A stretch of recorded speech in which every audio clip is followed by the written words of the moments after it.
What's going on? Welcome back to Trending Stocks. Today we're going to talk to you about SoundHound. I want to go over some expectations for this upcoming week, what might cause some volatility in the stock price, and go over everything else you need to know. But first, make sure to hit that thumbs up, and with that, let's get right to it. So SoundHound did go down 1.4% on Friday, largely because of the broader market kind of just pulling it back. Same goes for the last several trading days, but in SoundHound's case, there was a lot of volatility, so 485 the low, 514 the high. So it has been showing some signs that it wants to break higher, and a good amount of volume as well, largely linked to institutions buying. So these are all the transactions occurring on the secondary market above $100,000. And as I've stated in the past, SoundHound is kind of a good hybrid stock, a good AI play, squeeze stock, as well as a momentum play. And for a momentum play, you need a lot of capital coming in. And so as you can kind of see, it's been on a lot of institutions' radar over this last little bit, even though the broader market has been very volatile. And when it comes down to SoundHound, they've been putting out some pretty good news. So I did cover this one on my last video, so July the 10th, that's when this came out.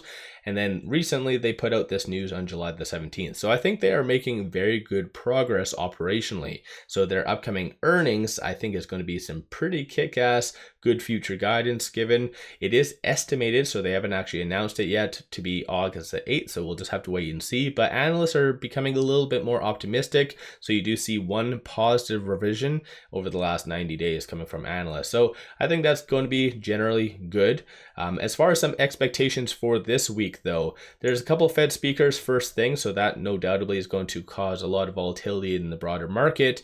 But near the tail end of the day, Thursday and Friday, you do have GDP on Thursday and then PCE on Friday. So both of those data points are instantly going to be correlated with rate cuts. So right now, September 18th, there is a 94% likelihood of a 25 basis point cut, and then for the November 7th meeting, there is a 57.5% likelihood of another 25 basis point cut. That's gone down slightly. I think it was at like 65 because of the recent initial jobless claims data. But if GDP and PCE come in line with market expectations, then you could see this go up. And so having back-to-back rate cuts would be absolutely amazing for the broader market, and especially SoundHound. I think shorts have been really doubling down and kind of anticipating negative data to be coming out. So once again, that is going to be one big factor for SoundHound. So I'm going to go over the technicals and stuff like that. But on Friday, shorts did increase 353,000 shares. 24.33% of the free floats being shorted. Works out to be 70.96 million shares overall are being shorted. Cost of bar average was a little bit lower than Thursday, so 11.54%. And then utilization, 85.23%. So like I mentioned, it does have a very good squeeze aspect, and I think in reality, like, SoundHound has really proven itself over the last little bit that it can go up. And so even though over the last 5 days it's pulled back roughly around 15%, if you kind of take a step back over the last 1 month, just even factoring in that 15% pullback, it is still up 16.69%. So I think it is at least moving in the right direction. The recent pullback also did really help its technicals. So again, I'm going to talk about that. But all in all, I feel like shorts definitely have been very stubborn. Some did return from the all-time highs around 25.84. So yeah, hopefully with good data coming out this week, you could see shorts really return and probably getting back into maybe the low 20s. So that would really be good for SoundHound. Options wise though, on Friday there was 919,000 in calls, 527,000 in puts. 46% of all the options being done on Friday were optimistic and bullish. Looking over at the call options that were purchased, you do see a consensus for it to be above roughly around $6 to $6.50 by the end of this week.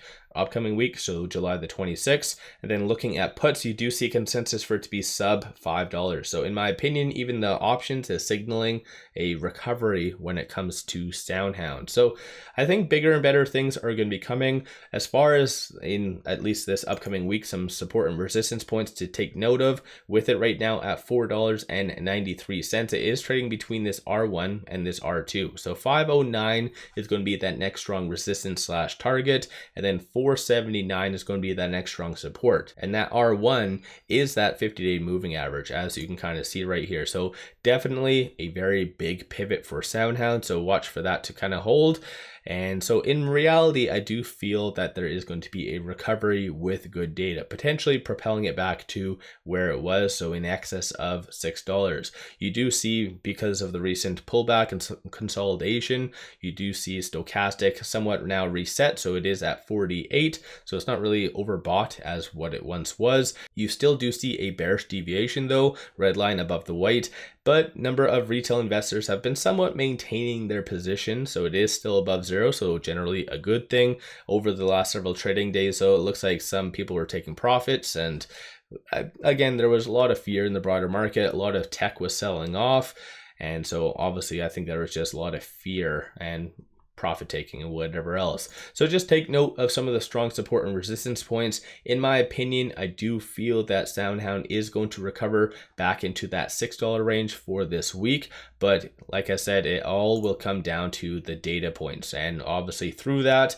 whether there's going to be back-to-back rate cuts or not. So let me know your thoughts on all that. Don't forget to hit that thumbs up and subscribe. I always greatly appreciate that. Throw your price prediction for the end of this week in the comments below, and if you plan on buying this week, or are you going to be selling, and if so, what price point are you going to be selling at? Are you going to be selling at 6, or are you going to sell at 5, or pretty much as soon as the market does open? Let me know your thoughts on all that. Don't forget to hit that thumbs up and subscribe. I always greatly appreciate that. And one final thing, take advantage of this promo. Simply sign up for a new account, throw $100 at it, and they give you 5 free stocks. Each stock is valued up to $2,000. This is a kick-ass deal. Link in the description below and also the comments. With all that said, I appreciate all of you guys watching.